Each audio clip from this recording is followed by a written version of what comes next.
नमस्कार, मैं हूं अनन्या सहाय और आप देख रहे हैं इंडिया सिटी लाइव।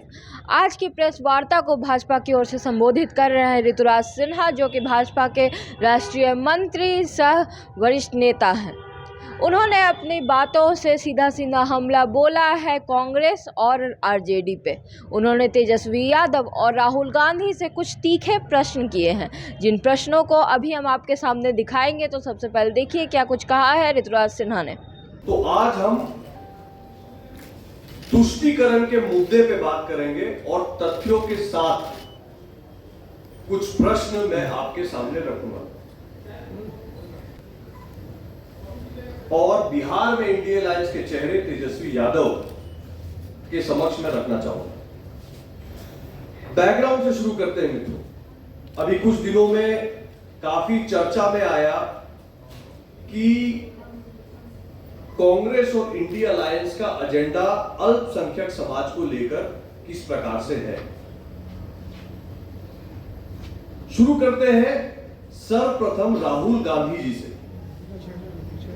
5 अप्रैल को कांग्रेस ने घोषणा पत्र जारी की और राहुल गांधी जी के शब्द मैं कोट कर रहा हूं। उन्होंने कहा कि का सर्वे कराया जाएगा, यह हमारा वादा है।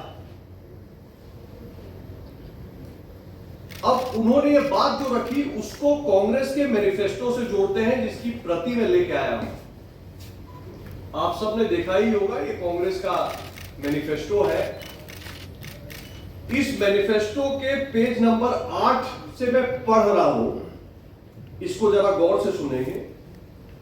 कांग्रेस अपने मैनिफेस्टो में साफ कहती है, अल्पसंख्यक सशक्तिकरण आवश्यक है। कांग्रेस यह सुनिश्चित करेगी कि अल्पसंख्यक को शिक्षा में, मनमोहन सिंह जी ने कहा था कि देश की संपत्ति पर, संसाधन पर सर्वप्रथम अधिकार मुसलमान समाज का, अल्पसंख्यक समाज का है। 6 में प्रधानमंत्री मनमोहन सिंह जी ने कहा कि मुसलमान समाज जो है उसका सर्वप्रथम अल्पसंख्यक समाज का पहला अधिकार है देश की संपत्ति पर, जिसमें स्ट्रक्चर कमेटी में लिखा गया है कि दलितों से बुरी हालत अल्पसंख्यक समाज की है इस देश में। अब आ जाइए, बिहार की जनता को याद दिलाना चाहता हूं, कंपल्सरी डिपॉजिट स्कीम एक्ट इस देश में 2 बार, 1963 में और 1974 में 2 बार कांग्रेस ऐसा एक्ट लेके आई है जिसमें जबरदस्ती सरकारी कर्मचारियों और मेहनत से कमाए हुए पैसे को सरकारी खजाने में डिपॉजिट कराने का एक्ट आया है इस देश में। लोकसभा चुनाव का दूसरा चरण सीमांचल क्षेत्र का है और अगर इस तरह का कोई योजना कांग्रेस, इंडिया अलायंस और तेजस्वी यादव जी बना रहे हैं तो उसका सबसे बड़ा झटका सीमांचल में ही सबसे पहले लगेगा। तेजस्वी जी अगर कैंपेन लीड कर रहे हैं इंडिया अलायंस का, तो तेजस्वी जी से मेरे 5 सवाल हैं सीमांचल के मुद्दे पे और इस पृष्ठभूमि के मुद्दे पे। तेजस्वी जी आप स्पष्ट करिए कि कांग्रेस के मैनिफेस्टो में लिखा है, सच्चर कमेटी रंगनाथ कमीशन की रिपोर्ट का आधार देते हुए पूछता हूं कि क्या आप कांग्रेस को मदद करेंगे ओबीसी के आरक्षण में छेड़छाड़ करके अल्पसंख्यक को आरक्षण देने में? पहला सवाल। दूसरा, क्या आप कांग्रेस के मैनिफेस्टो और उनके सोच से सहमत हैं कि अल्पसंख्यक समाज का कोटा शेड्यूल कास्ट में भी होना चाहिए? सीमांचल की जनता की परेशानी को देखते हुए तेजस्वी जी बताइए। मेरा तीसरा सवाल, एनआरसी लाके इस देश में घुसपैठियों को बाहर करने की जो प्रधानमंत्री जी की योजना है, क्या आप उसका विरोध करेंगे? क्या आपको नहीं लगता है कि सीमांचल में घुसपैठ पे रोकथाम होनी चाहिए?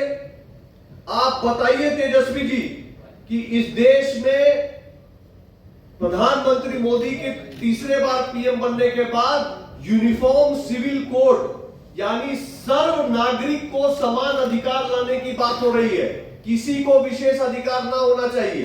हम सब भारत मां के बेटे हैं, बेटियां हैं और हम सब के अधिकार समान होने चाहिए क्योंकि हम एक समान नागरिक हैं। इस सोच के साथ यूनिफॉर्म सिविल कोड लाने की बात भाजपा ने अपने मैनिफेस्टो में स्पष्ट रखी है। सीमांचल की जनता, बिहार की जनता जानना चाहती है कि आपका यूनिफॉर्म सिविल कोड पे क्या मत है तेजस्वी जी। और सबसे बड़ी बात कि अगर कांग्रेस कह रही है कि देश की संपत्ति पर सबसे पहला अधिकार देश के अल्पसंख्यक समाज का है, अगर राहुल गांधी जी कह रहे हैं कि देश में हम एक्सरे कर देंगे, संपत्ति का सर्वे करा देंगे, जिसका जितना संख्या उसको उतना अधिकार देंगे, तो क्या तेजस्वी जी आप आज सीमांचल में भ्रमण में है, आप वहां की जनता को मन से बताइए, क्या वहां पे बहुसंख्यक समाज को चिंतित होना चाहिए कि उनका संपत्ति लेकर अल्पसंख्यक को बांटने में आप कांग्रेस के साथ खड़े होइएगा? तो जैसा कि आप लोगों ने देखा, अपने सवालों के कटाक्ष को ऋतुराज सिन्हा ने न सिर्फ डाला है आरजेडी और कांग्रेस पर, बल्कि साथ साथ उन्होंने फैक्ट्स और सिनेरियो भी प्रेजेंट किया है। उन्होंने ये दिखाया है कि किस तरह के बयान और साथ ही साथ किस तरह की रिपोर्ट्स जो है वो खिलाफ जा रही हैं कांग्रेस और आरजेडी के। तो उनका ये कहना है कि सीमांचल पे हो रहे घुसपैठी हमलों को लेकर के आरजेडी अगर कुछ नहीं बोल रही है, राहुल गांधी अगर अल्पसंख्यकों को सबकी ज़मीनें बांटने की बात कर रहे हैं, तो इन बातों का कड़ा विरोध जो है वो खुद जनता करेगी, हमें कुछ करने की ज़रूरत नहीं है। तो देखना ये होगा कि इन बातों का तेजस्वी यादव और कांग्रेस की ओर से क्या जवाब आता है। ऐसी तमाम खबरों के लिए हमारे साथ बने रहिए और देखते रहिए इंडिया सिटी लाइव। धन्यवाद।